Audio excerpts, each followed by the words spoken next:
This is Mark Cristler, Com 305, public speaking. Instructor roll off. Here's my audience.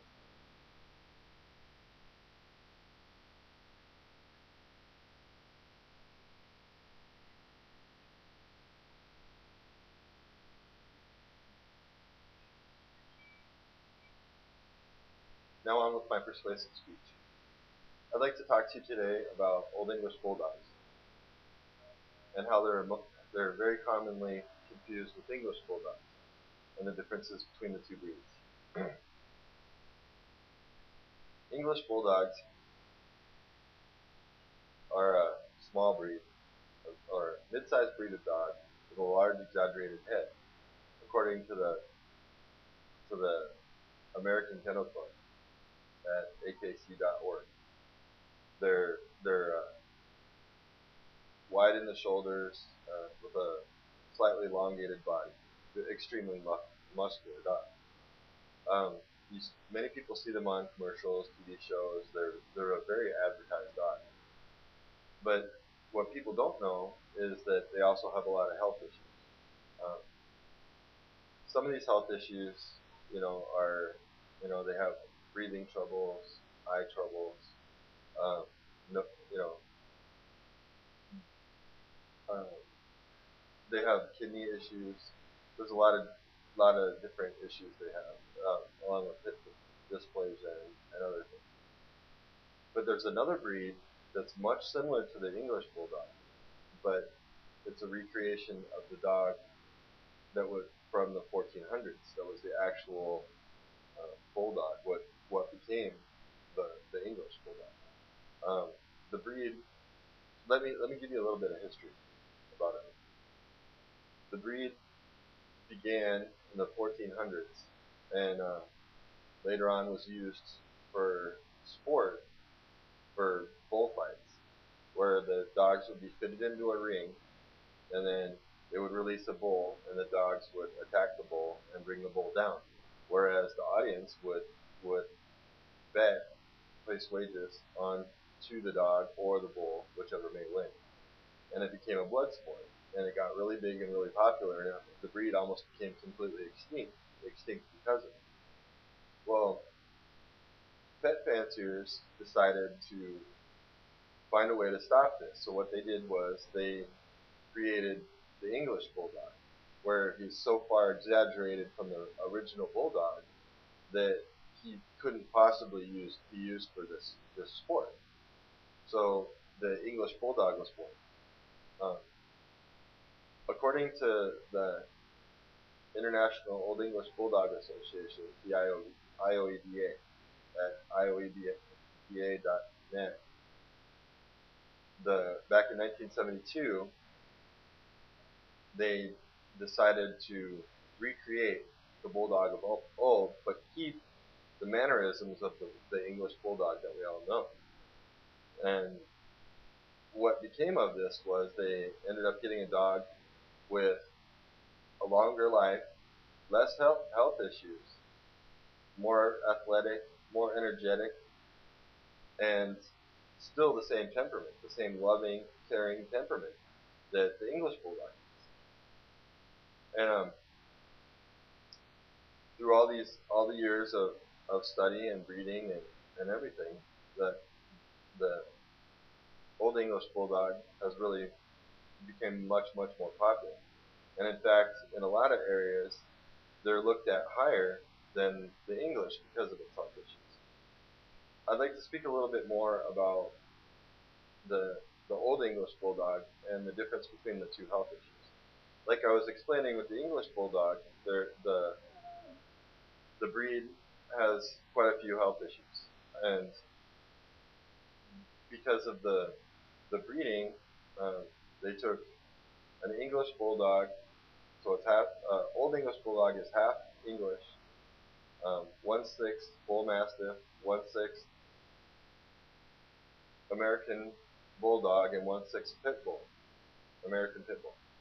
And the reason why they chose these breeds were for the healthiness and the athleticism of the dog. Also, it was the best way to get as close as they could to the original breed. Now, the difference between the health issues are between the English and the Old English is that the Old English, they can live up to 14 years old, whereas the English, they can only live up to 10 years. So that's a 4-year span on the average. They can live a little longer or a little shorter, of course. But, still that's a great deal in dog years.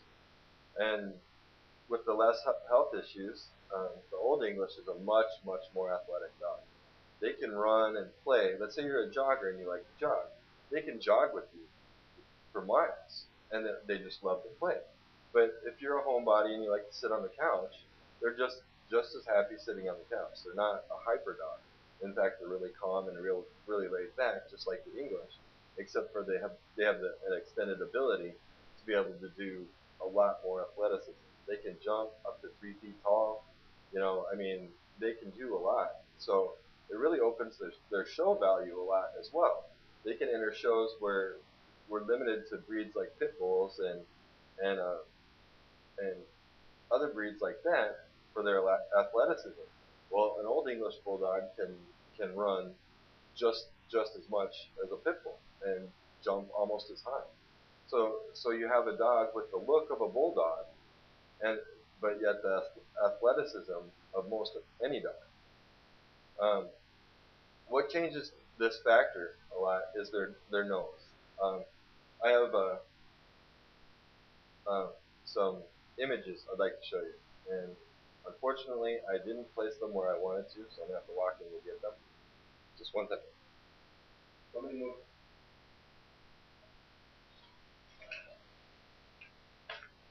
Please forgive me for that delay. Here's an image of an English bulldog. It's kind of hard to figure out where the camera is. As you can see, their nose is very short and very stubby, and they have like that roll of skin over the top of their nose. This makes it harder for the air to pass in through their nostrils because they have this line here that has pressure on the top of their nose. If you have a problem snoring, for instance, you know how they have those nasal strips nowadays that you put on your nose that widens your nasal passages so you can breathe better. Well, this little rope here on their nose of skin actually works like the opposite. It pushes down, so it actually closes their nasal passages and makes it tougher for them to breathe. So that's why they can't run as far. And if you look, their legs are very short and stocky.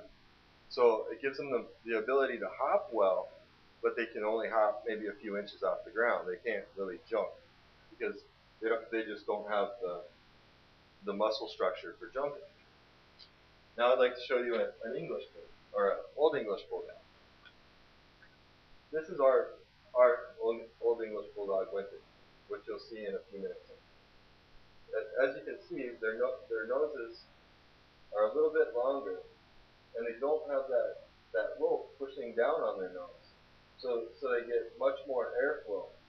And if you look at their legs are a little bit thinner and leaner towards the bottom, but they're more muscular up at the top. And their hind legs are more designed for jumping and running. Now, if I may, I'd like to show you a live Old English bulldog, so you can get an idea of exactly their mannerisms and how they act.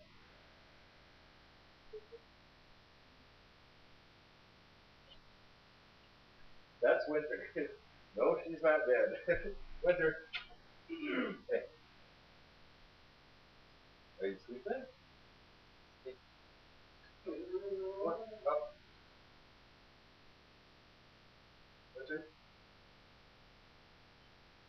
Okay. I'm gonna have to move. Winter. Can you say hi to everybody? Say hi. Good girl. This is Winter. She's an Old English bulldog. She's 2 years old. And as you can see, she's got a lot of the same structure as an English bulldog. But she's, come on, stand up. Up. No. You can see that her body's longer, and then she's got more of a thinner leg through here. But they're a very, very extremely gentle breed. You know, you can stick your fingers in their mouth and not have to worry about their children getting bit or hurt or harmed. We didn't train her to be the way she is. This is her natural love and caring for humans. The waving and shaking we taught her, of course.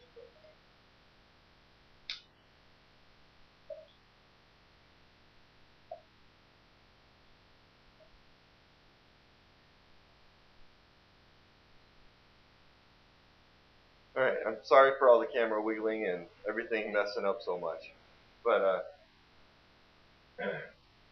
some other things I'd like to speak about are are a little bit more about the health issues and things like that I was talking about. Hip dysplasia is another big issue in bull breeds. Almost all bulldogs have some sort of hip dysplasia or something in a small form that it's not non-existent. With Old English bulldogs, they can have hip dysplasia. They're just less prone to it. We've been breeding Old English bulldogs ourselves for approximately 3 years now, and in the generations of dogs we've had, we haven't had any of our puppies or adult dogs having any issues. I've done a lot of research on the subject through many sites and many places and books and everything else. And the breed since 1972 has had extremely low health issues in all ways. So what I'm trying to say is the breed is so much healthier, so much, it's the same dog as the English bulldog, but you get so much more for the same dog.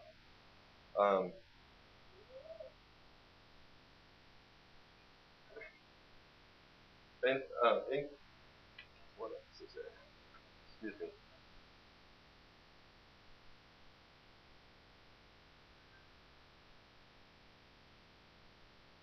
I'd like to discuss a little bit about my personal views, or a little bit more about my personal views. Like I said, we've been raising Old English bulldogs.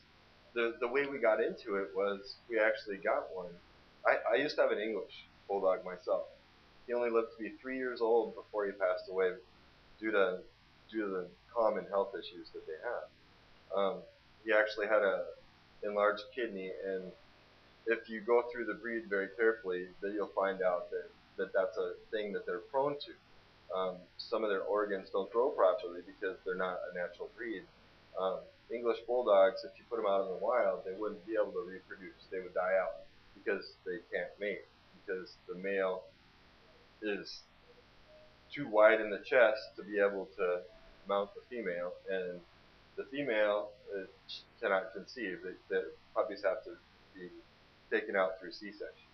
Whereas Old English bulldogs, you put them out in the wild and they'll flourish. There'll be more and more of them because they're free whelping and they can have their own young and create their own. So that's the difference between a dog that was created and a more natural breed, which the Old English is a more natural breed. In conclusion, we have discussed the differences between Old English bulldogs and how they differ from the English bulldog, not only in looks but in health issues and things like that. We've also discussed the energy of the dog and the mannerisms and how they are as a pet.